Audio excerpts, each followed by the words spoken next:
which was a requirement, because if you remember the visuals of the song, it comes out at a very important time in the film and is brilliantly acted out by Hrithik and other actors.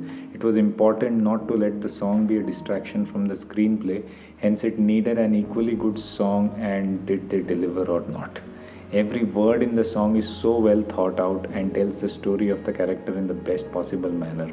While the music, consisting of borrowed chords, superb orchestration, and amazing points of tension and resolution at the right intervals, has made this song so iconic. Personally, I feel Sonu Nigam doesn't get the credit he deserves. I can't imagine any other singer singing this song the way he has done it, and is one of the most important pillars behind the success of this song.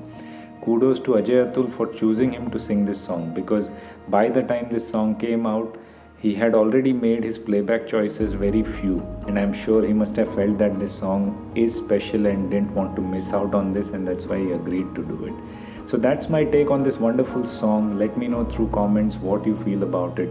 Please subscribe to this channel and keep supporting the content. Follow me on Facebook and Instagram. The handle is in front of you. This is Dhanesh from Songs Guitar Music, and I'll see you in the next video.